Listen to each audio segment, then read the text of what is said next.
Hi, everybody. Welcome to the 15-minute Rose. I'm Dr. Missy Hood. Happy Monday. It's so weird. But up there, how's everybody doing today? Hope you're doing well. I think I got a cool word, actually. And I'm actually kind of on time, actually, man. I've got a lot of really great announcements really quickly before we get going, too, today. A lot of really cool things happening today. Things coming up. I've got some really interesting things coming up. So I hope you guys have had a great weekend as we get going. And let me tune this out and we'll go ahead and get going. But I hope you're doing well today. I hope you've had a great weekend. I know it's been kind of a stressful week. So people have been kind of alarmed by the news and by things that are going on in our nation. And let me put that right there first so we can see. Awesome. Awesome. So I've got a lot of things to talk about before we actually get into the message. But I wanted to really, really encourage you guys because this is an opportunity right now, whether you believe it or not, for you to be salt and light in the world and for you to actually start ruling and reigning. And you're going to see it in the message today too. God's really, really hammering down on it. But he's demanding that the church stand up right now. You're either going to stand up or you're never going to stand. Bottom line. Hey, Janet, good to see you this afternoon. But a lot of cool things going on. Before we get into that, I want to make some announcements. If you're not aware of our broadcast that we have going on, be aware that this Friday night at 7:30, we're going to be having Kathy Fowler on our show. Kathy's got her own ministry. She's a high-powered apostle, and she's got a deep inner healing ministry. So you're going to want to tune in on YouTube and Facebook Live. We're going to be airing, and we're going to be talking about forgiveness and inner healing. And before you even attend, I want to challenge everybody to make up your list of people that you may have unforgiveness towards. Be prepared before you even come, because we're going to be taking live callers, but we're also going to be ministering to you for deliverance and deep inner healing. And you're going to want to come and bring every bit of that with you so you can get free. That's what God's about this weekend, is getting you free. That's what the word of the hour is. It's deliverance, making sure you're coming higher in the things of the Spirit. And so make sure you attend that. That's going to be this Friday night at 7:30 p.m. On the 17th of next month, I'm going to have Mayor Alfonso Cirillo. He's going to be on, and he actually was the mayor who spoke out against the LGBT agenda. He's up for re-election this year. He's running for mayor, and he's going to be standing up, and we're going to be talking prophetic politics. We're going to be finding out what God has to say and where God's taking the nation. But I think you're going to be really interested in that. And then in August, we're going to have Dr. Rick Young on, and Dr. Young is outstanding. I mean, he wrote the Josiah Effect, and it's preparing you for the end times. Preparing you psychologically, preparing you emotionally, spiritually. So you're going to be wanting to tune in on these shows. And it's really interesting as far as what God is teaching us right now and getting us ready for the times that we now walk in. So make sure you tune in. I've got those things, those memes being posted on my social media, Facebook Live, my WordPress accounts and things. And so if you're not following those, you're going to want to follow those to stay tuned with those. But we're living in a time right now where we're either going to stand or we're going to fall. That's just how it is. That's where we're at. And the Lord has been talking to me about godly kings and godly leaders, godly people who God puts in places of authority, whether it be in the White House, whether it be in your house, whether it be in the church house. It's about godly rulership. And people, when godly rulership is in positions of authority, the people rejoice. But when wicked leaders lead, the people groan. And we're going to talk about that here in a second too. But you're either going to stand or you're going to fall. And I'm going to address you from a position of being a colonel's daughter. Today, I'm a colonel's daughter. And so I look at things from a military standpoint. And I probably have been raised with a little bit different insight than maybe you have, unless you've been raised around the military and you understand how that operates. Hey guys, good to see you this afternoon. But there are different things that go on when you've got wicked rulership, when you've got people vying for power who don't have any claim to that power. They're not a child of the king. They're a child of the enemy. They're a child of the devil. And they're vying. It's all about power. It's all about greed. And this whole last little thing, this is my take on this. It's the biggest psyop hoax that I've ever seen in my life. The biggest psyop. Are you aware of what a psyop is?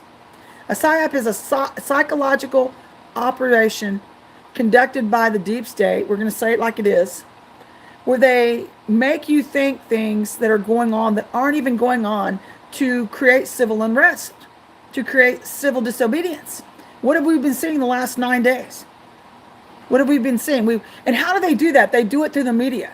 The major form of media, the major form of communication within our culture and all around the world.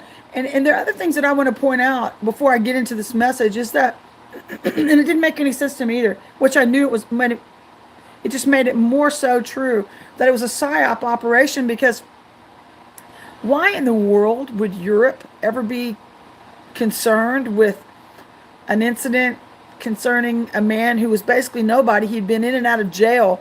He had a rap sheet a mile long. And don't get me wrong, I'm not going to make justifications. I'm not going to defend him. I don't think it's right. I'm not going to call right wrong and wrong right. My best friend is an African American. We've discussed different issues going on in their community, but we don't call right wrong and wrong right. We don't live in a lie. I'm not going to live a lie with people.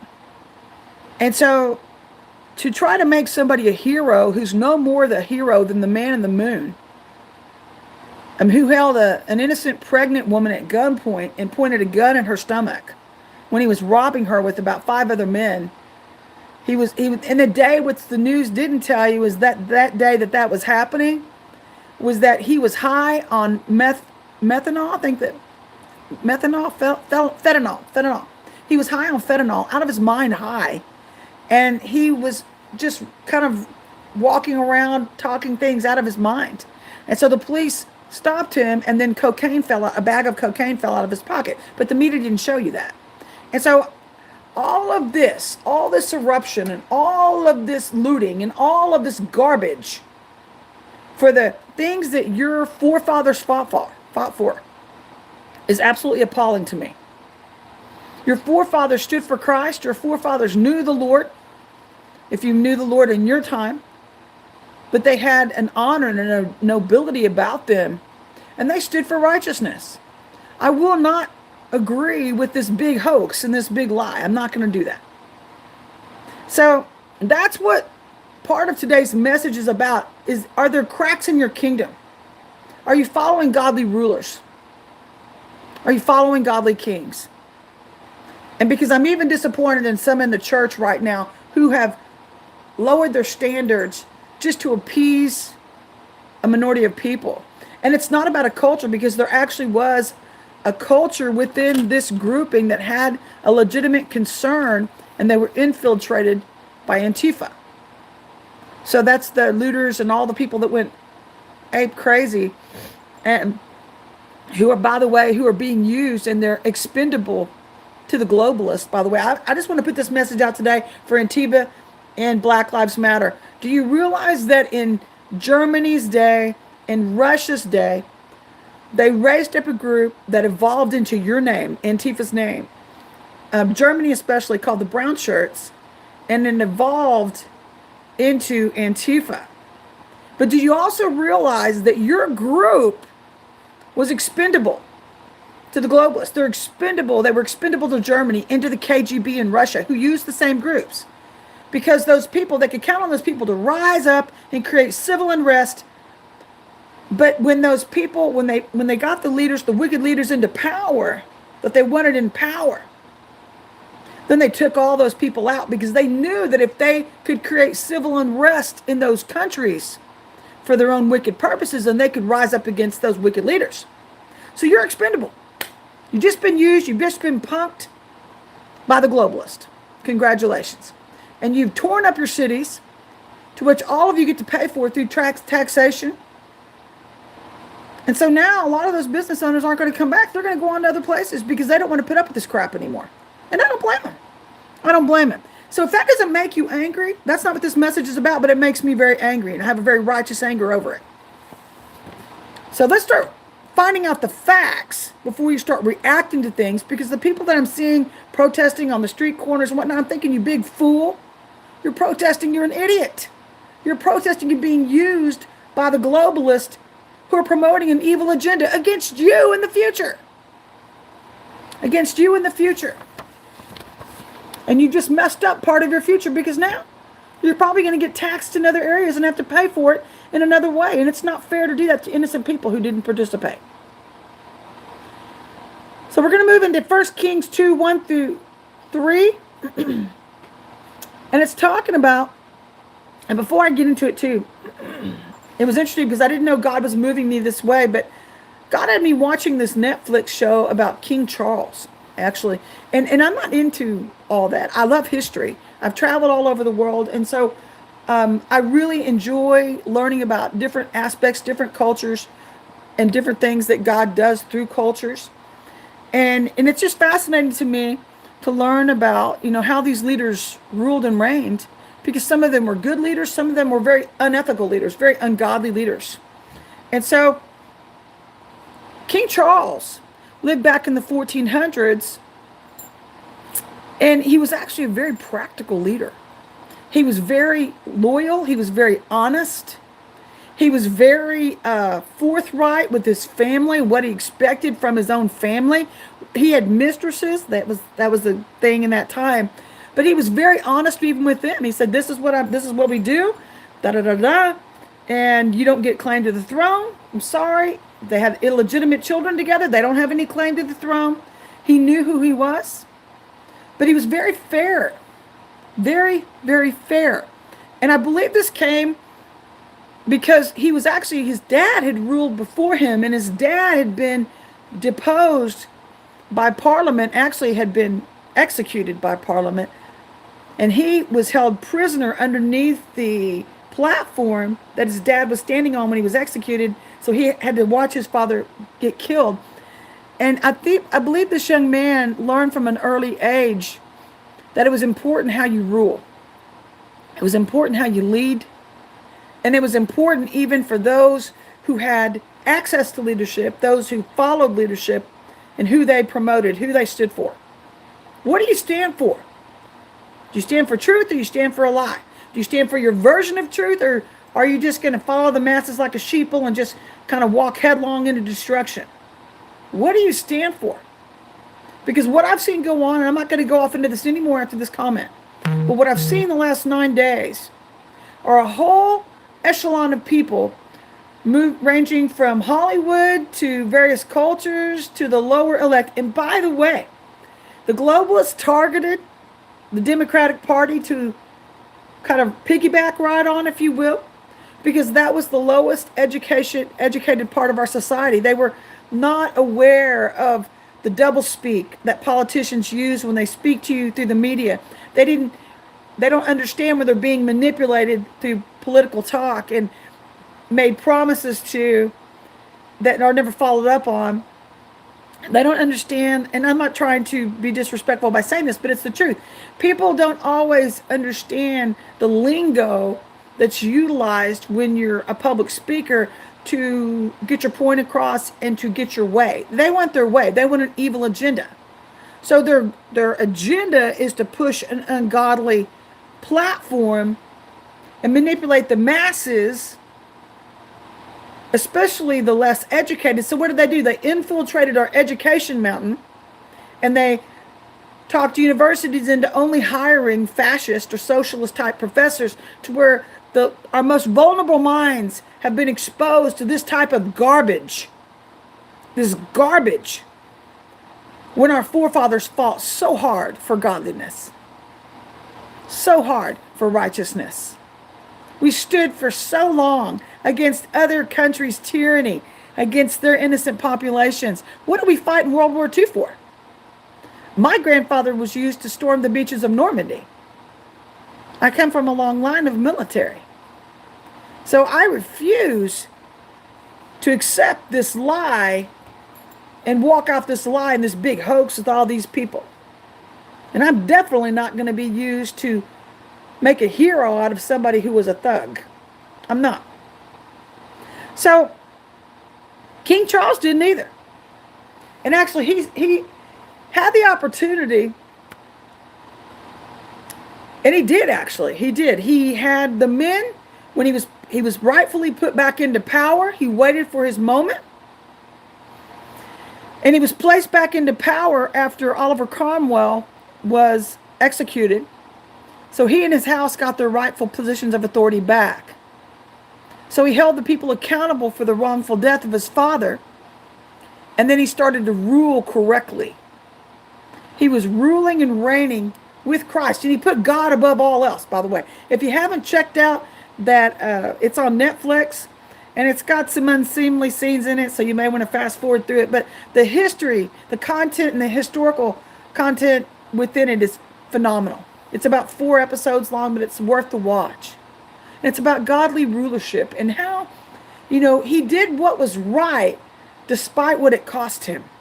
He did. And even at the end, he and his brother were at odds. His brother was a Catholic. He had converted to Catholicism. And King Charles was a was a Protestant. So he had Parliament coming at him saying, England will never accept a Catholic king. And he's like, yeah, I know. And so they were challenging him with executing his own brother. And he said, I'm not going to execute my own brother. He's a rightful heir of the throne, whether he believes like I believe or not. He knew who he was. He wasn't going to touch an anointing. He wasn't going to touch that. He wasn't going to go against. It's called King Charles, by the way. I'm sorry. It's called King Charles on Netflix. It's worth the watch. But it's really, really good. He was a practical. He was honest.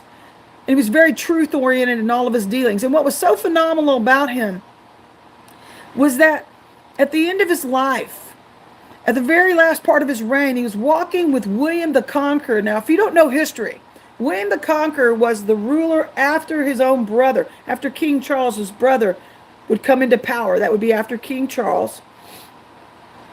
And William the Conqueror was a little stick of dynamite. But I think he was from Holland. And he had approached King Charles too. He wanted him to turn against his own brother. And he said, no, I'm not going to do that. He goes, but I will tell you this. He goes, I know my time is short. And he goes, I know that I'm not going to be here for forever. And he goes, so I'm going to get my house in order. I'm getting things in order right now. And I'm setting things up for my brother. I forget his brother's name. And he goes, but I give him 4 years to rule on the throne. Because he's so set in his ways that I'm almost sure that Parliament's going to depose him. And Parliament did depose him. He deposed his brother. And so William the Conqueror was put into place just like Charles had said. He was raised up into power. And he knew when he walked away from that conversation, he knew he was forced to get his own house in order as well. So King Charles spoke to him about the forces around his throne who were troubled, which is what I believe we need to be attentive to right now in this nation and in our own environments. Are you aware of who's operating in your spheres of influence? Who are you connected to? You become who you hang around. Are you salt and light? It's either now or never, guys. It's either now or never. God, this is where the rubber hits the road. You're either going to stand for what you believe in or you're never going to stand. And let me tell you, a lot of the problem with that is that the body doesn't believe that they've got the power and the authority, and some of them don't. They don't. You want to know why? Because they haven't matured. They haven't let God get them free through deliverance and in their healing. That's another conversation for the hour. That is one of the biggest conversations we're having in this hour. Get free from the things that so easily beset you so you can rule and reign in heavenly places. If your prayers haven't been answered, that's why. You're not getting free. God can't dwell where sin is. He can't endue you with power unless you empty yourself of your flesh so he can come and fill you back up with himself. So do you know what trouble that surrounds your throne? Do you know the trouble that surrounds your throne? Your ability to rule and reign with Christ. Do you know that what your ability is? Are you able to recognize that? Are you available? Are you able to recognize those troubled spots around you within your own life and without? To remove them. Are you able to move the enemy out at moment's notice? and maintain your positioning where Christ has placed you without being kicked off your throne in heavenly places. See, I don't know about you. This is me, and I'm not trying to be arrogant. I'm just telling you, I'm the daughter of a king. I am. I'm the daughter of a king. I was also the daughter of a colonel before he passed away. My dad was 6 months shy of being a general. But I've been taught to respect authority. I've been taught to say yes, ma'am, and no, ma'am. Even with people I disagreed with. I still honored them. I didn't go loot their neighborhoods. I've been taught to respect people of different cultures. My best friend is black. I love her like a mom and a sister. I would lay down my life for her. If you touch her, I will kick your rear.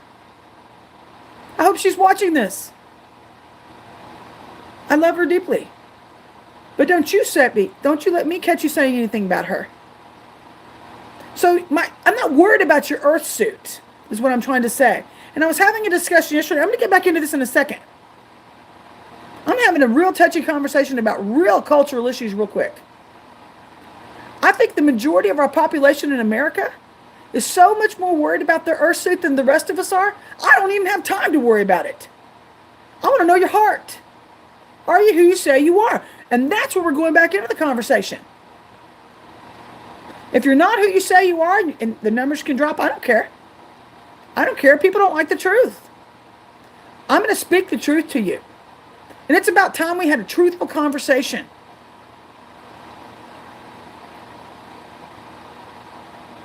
It's about time. Because we're living in a time where we're seeing unprecedented moves of Satan. Unprecedented moves of the supernatural, good and evil alike. And nobody seems to want to talk about it. Nobody wants to put their finger on what the masses are starting to follow after. Are you following after your culture? Are you following after the wrong church? Are you following after your education systems? Are you following after wrong leaders? Who's influencing you?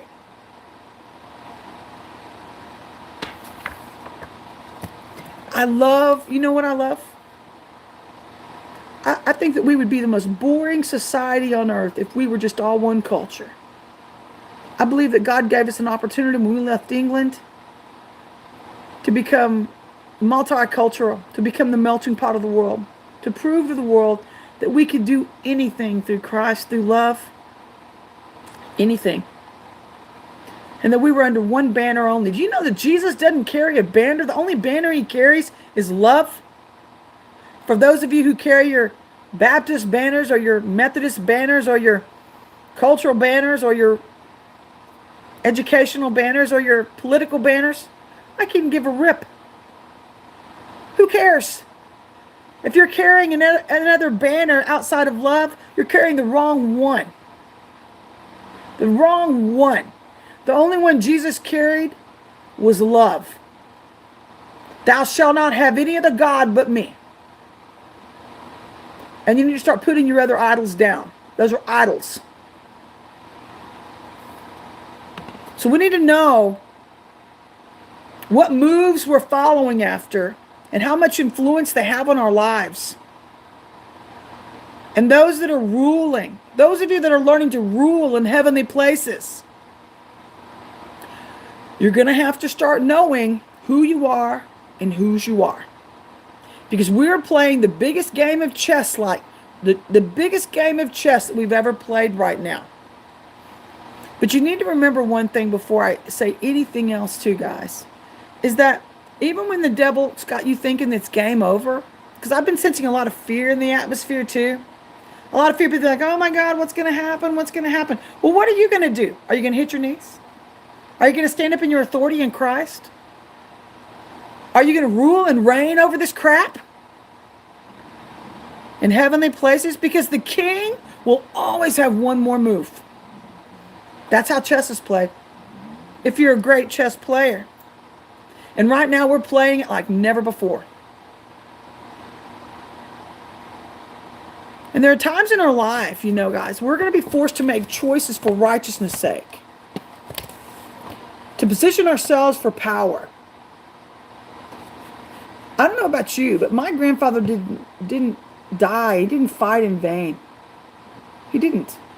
Not in World War II. I would never want to make these men and women think who have laid their lives down in all these prior wars for our freedoms, that they was all in vain.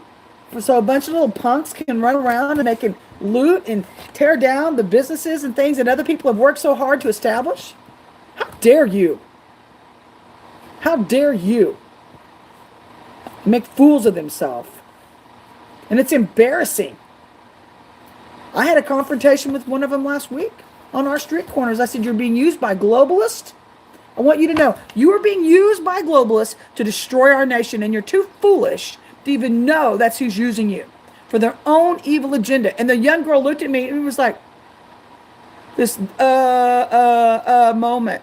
Well, what's your response? Come on, do you even know what you're fighting for, what you're standing for? You're so angry, you don't even know why you're angry. You're just angry over nothing. Over nothing. So you're going to be forced to make choices for righteousness' sake. To position ourselves for power. Are you ready for that time that God is now moving us into? Who are you going to stand for? Our own selfish gain or godliness? Who are you going to stand for?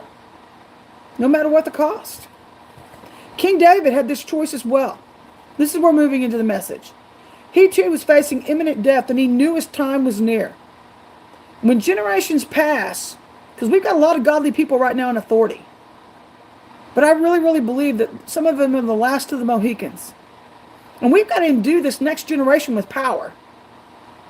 We're not going to leave them fending for themselves. That's irresponsible leadership. Train up a child in the way he should go, and he'll never depart from it.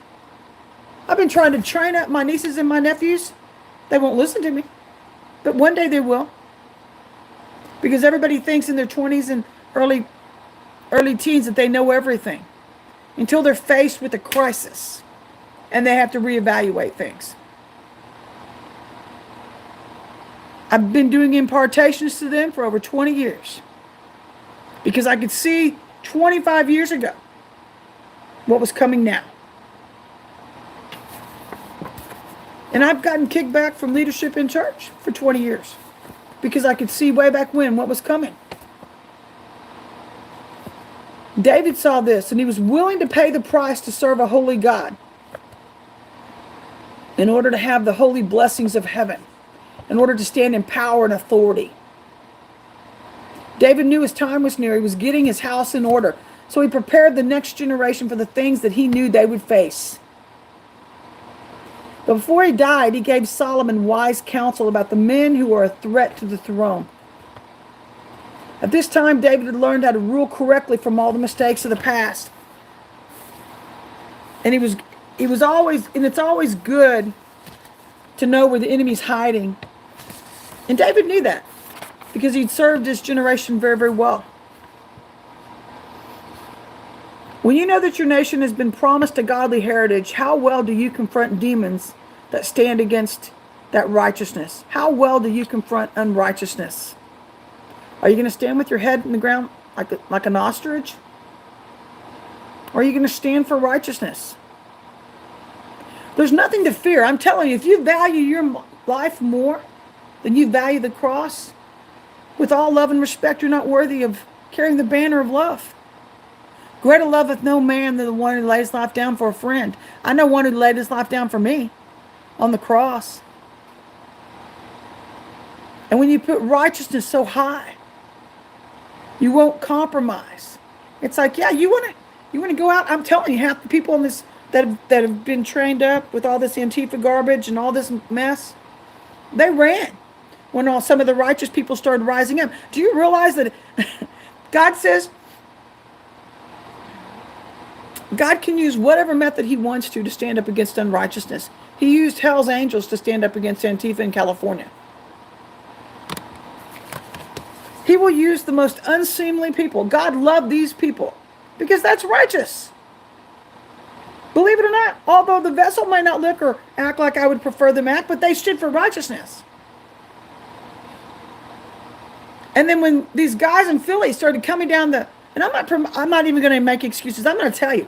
They came down, they got baseball bats, and they started confronting them with baseball bats and standing between the police and these people and saying, you touch our police officers, we're going to lay hands on you.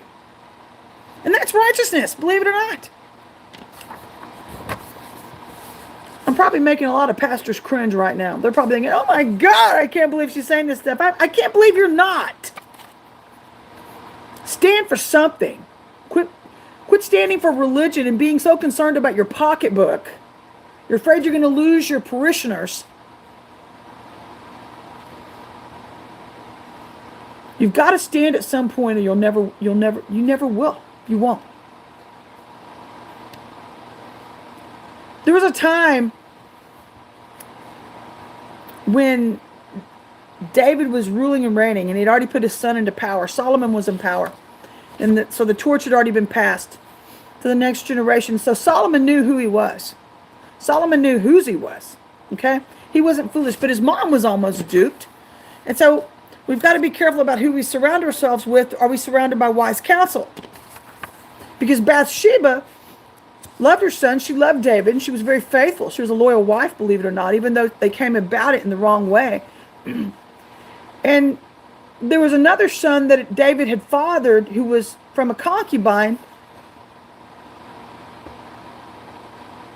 who was wanting to marry a girl from another kingdom.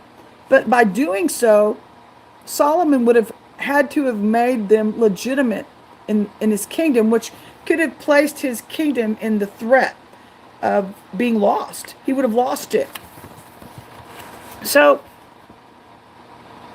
this meant that the child wasn't the rightful heir to the throne, for one. And believe it or not, this is what is happening in America at present with those who are making claim to the blessings of our country and our forefathers when none of them know the king.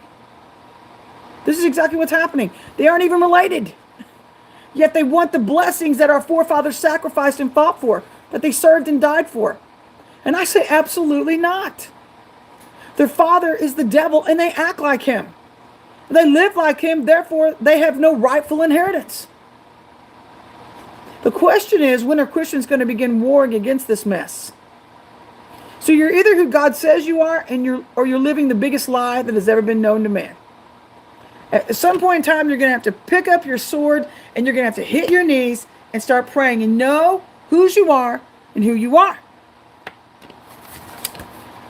Hey guys, good afternoon. And you know, it's interesting, when you're a son and daughter of the king, we're all seated with him in heavenly places. And we're all joint heirs with him in the kingdom, no matter what your earth suit looks like. That shouldn't even come into conversation.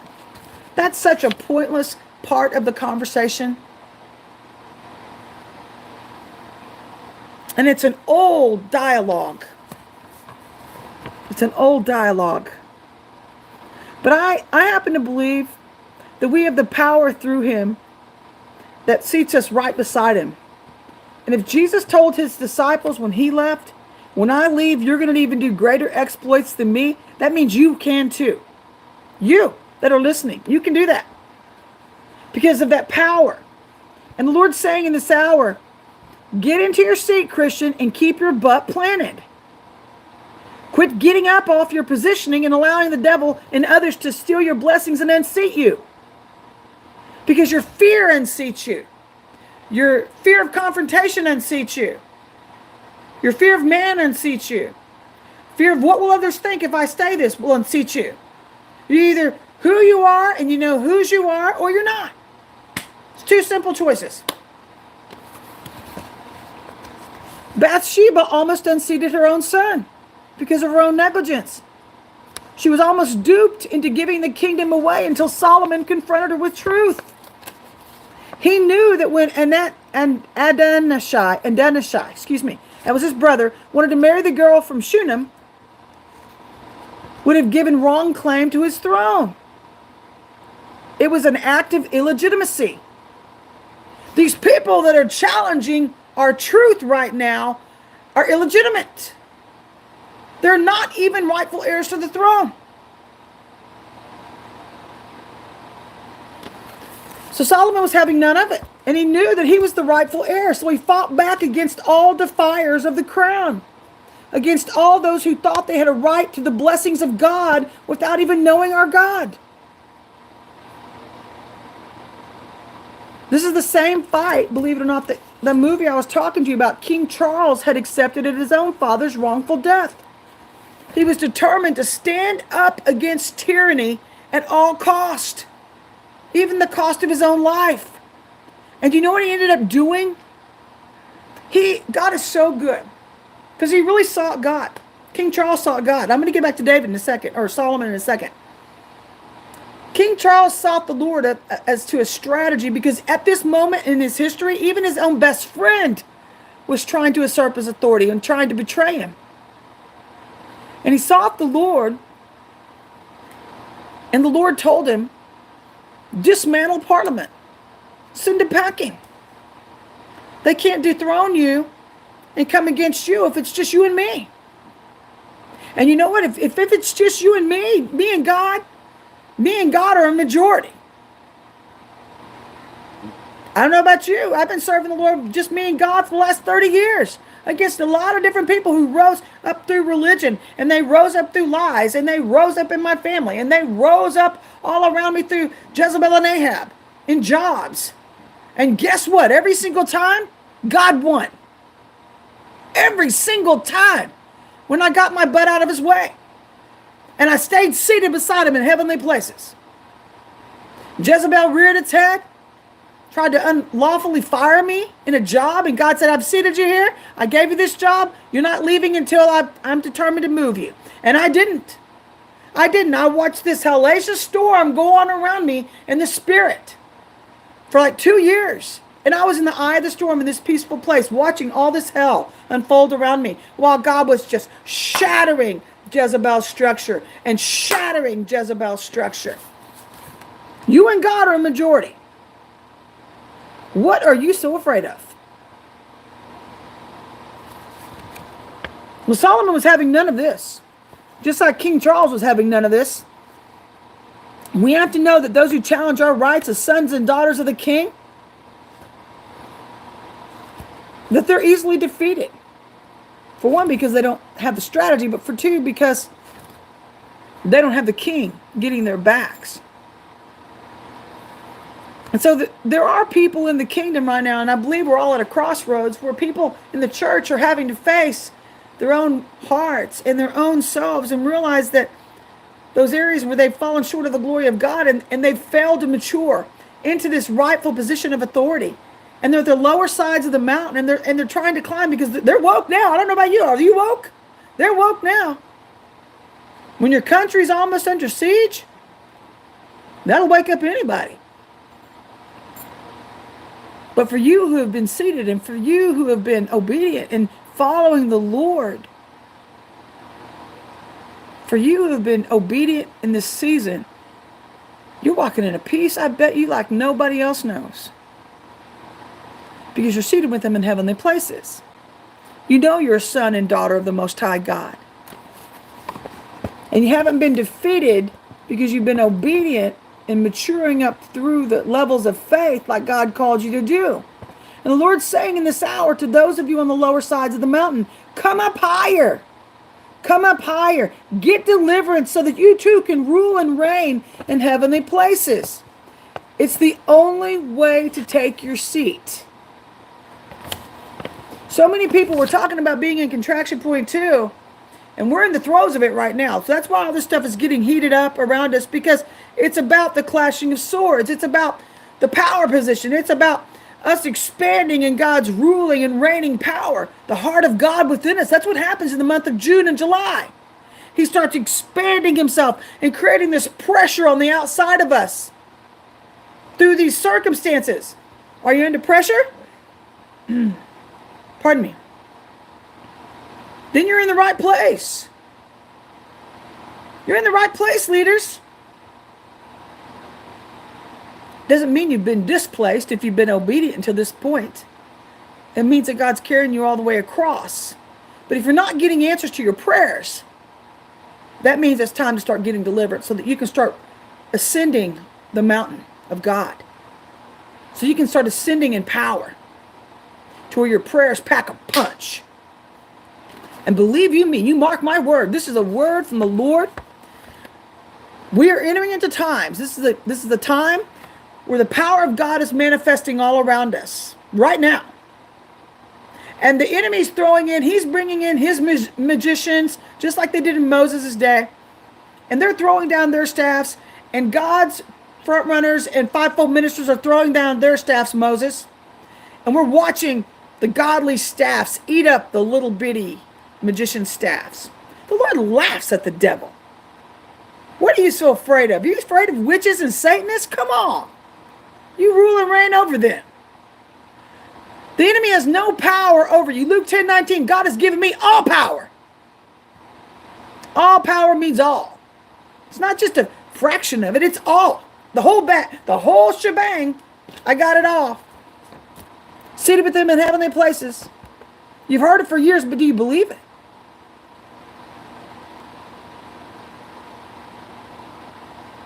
So you got to come up higher in order to get it. But you also got to stand up in the middle of your testings in order to retain it. The power you hold within you is like no other. And you're either going to get free in order to wield it, or you're going to stay stuck and you're going to be demolished by the enemy. That's the only choices you've got, man. And the devil knows which ones of the body of Christ lack it, which ones lack power, because they're getting beaten up. They're afraid to step into deliverance ministry. They're afraid to look at the conditions of their own hearts. They're afraid to be honest with themselves and take off the plastic mask of Christianity and say, you know what? I've got issues. Welcome to the rest of the world with us. The rest of the congregation, those of us who are getting honest before God. We've all got issues. We're all going through. We're all being transformed, moving from faith to faith and glory to glory. So what makes you the exception? Why is it so hard for you to acknowledge? That's just being humble before your God. If you want to get free. And if you want to wield godly power. Because let me tell you this for certain. God will not fill up a vessel that's unholy because he can't dwell where sin is. He has to take the unholiness out of you to fill you up with more of himself, which endues you with power. That's the only way to get it. That's why your prayers aren't packing a punch. And then you've got to learn to stand up against the ungodly around you in order to maintain it. And there will always be people who aren't God's children who will covet the blessings that you fought for, that your forefathers have fought for, without paying the sacrifice. They want what you've got, but they're not willing to go through to get what you've got. Those who serve the King, the true King, the only living God, Jesus Christ, and not themselves. And Abishai, even though he was David's concubine, he was the son of David's concubine, was not the rightful heir. And Solomon saw this. He said, no way. So there's only one true bloodline in the family of God, and that is those who serve the King with loyalty. And the traitors, you've got to be aware of the traitors around you, which can include false priests, which in Solomon's day was Eli's family because they didn't represent the king or the God of truth. If you remember, Eli's sons were the ones who were bringing prostitutes into the temple. So he was allowing compromise in the church, compromise in the temple of God. And hence, God took them all out. Took them all out. That's what's fixing to happen in the church, by the way. Woo-hoo. We're living in a time where many in the church are representing their own views instead of God. And God is about to depose them and spew them out because of misrepresentation. Not just in the church mountain, but also in the government mountain, in the education mountain, in the media mountain. It's coming down the pike. Because of their treachery towards godly leaders in the White House or towards godly leaders in the church, the true remnant. People know the difference between right and wrong. And when they choose to serve their own purposes or interest, they get deposed. They get God's attention. He can't use them. There are many preachers in this hour about to be exposed and deposed, meaning God's glory is about to leave the temple.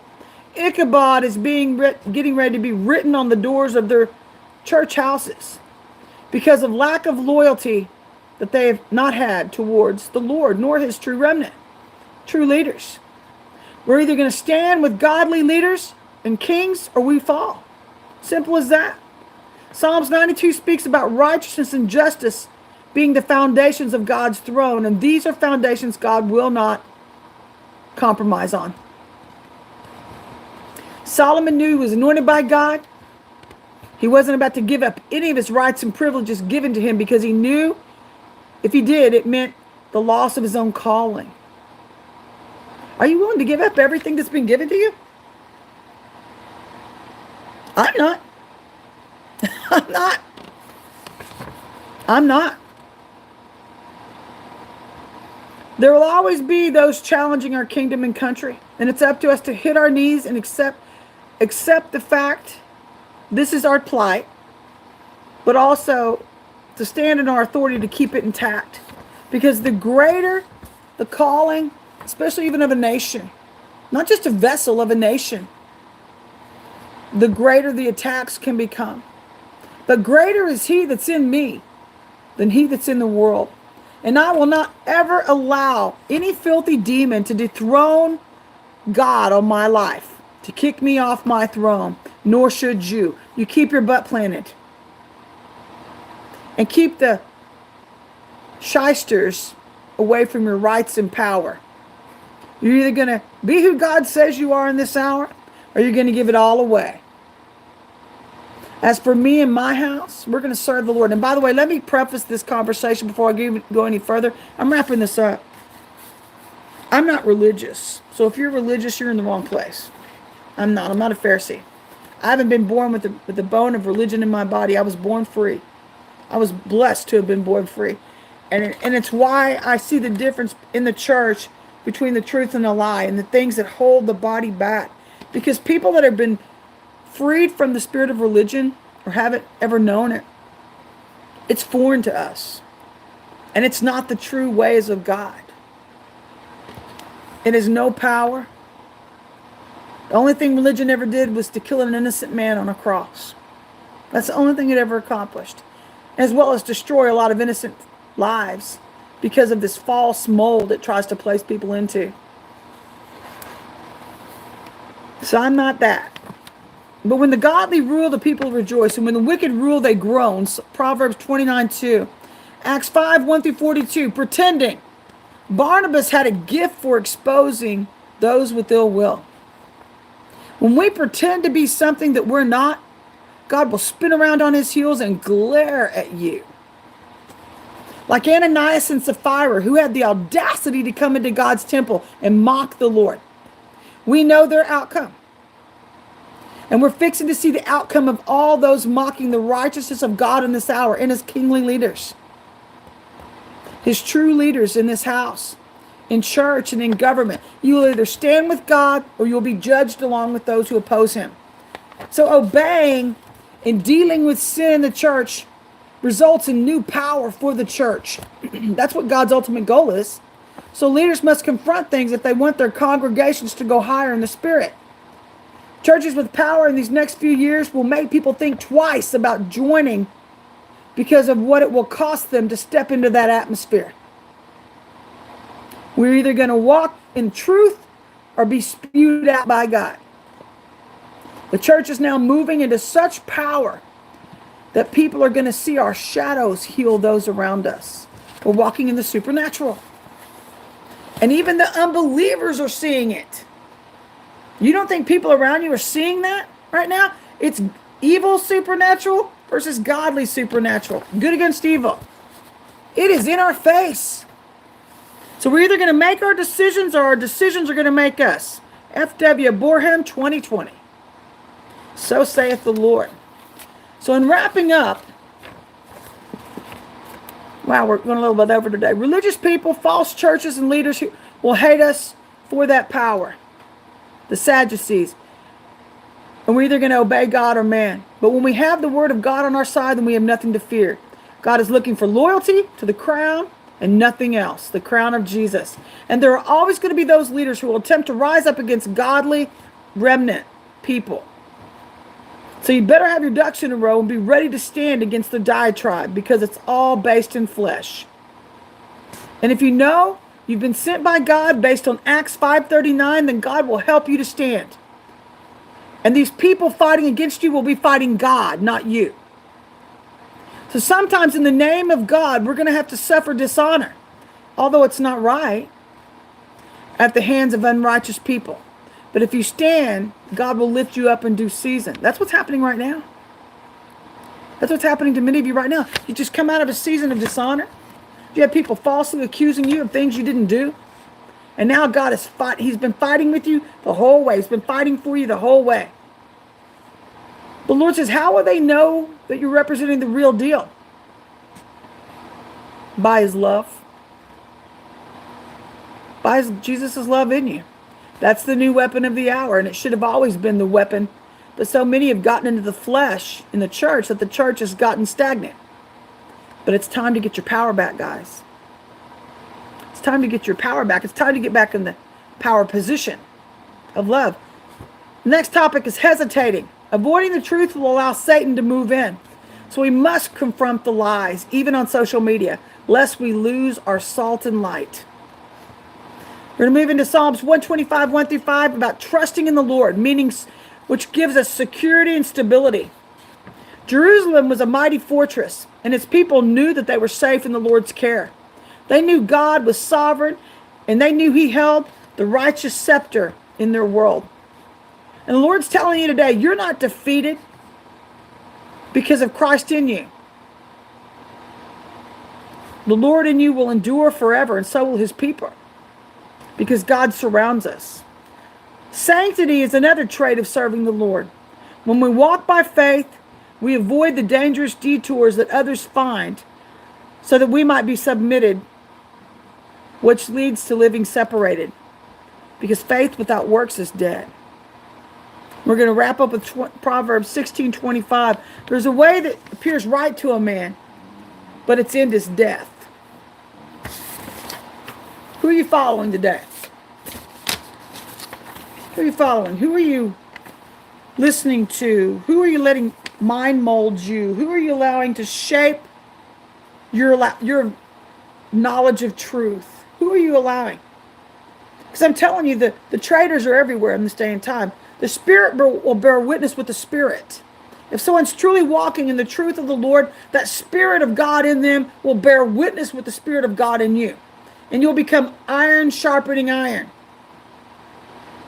And I'm telling you, God is separating out the sheep from the goats right now.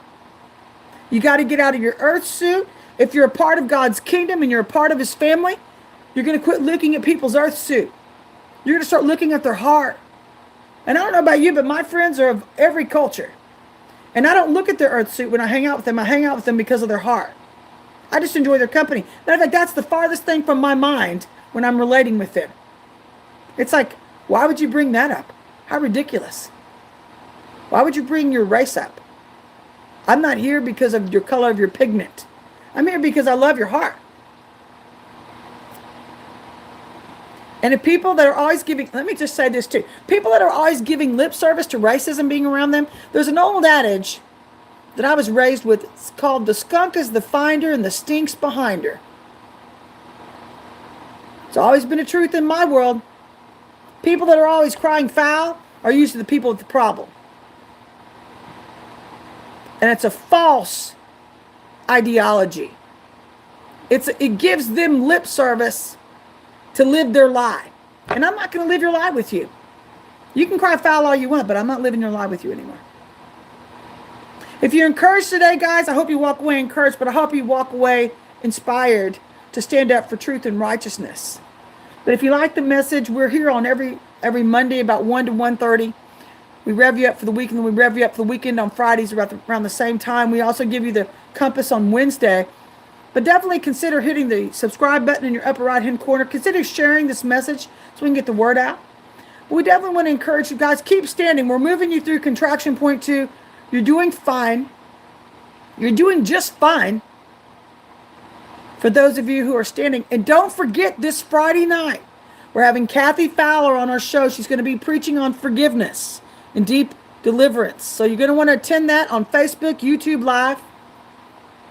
And she's got a high-powered apostolic ministry of inner healing. So you're going to want to make out the list of everybody that you're in unforgiveness with. Bring that with you to the show. We anticipate a big audience. We want to help you get free. We want to help you climb your mountain and help you to rule and reign. Okay, guys? Know that I love you. We're going to make it through this. You're going to do just fine. You're doing just fine up until now. Just keep standing, okay? But keep getting free. I'll see you on Wednesday.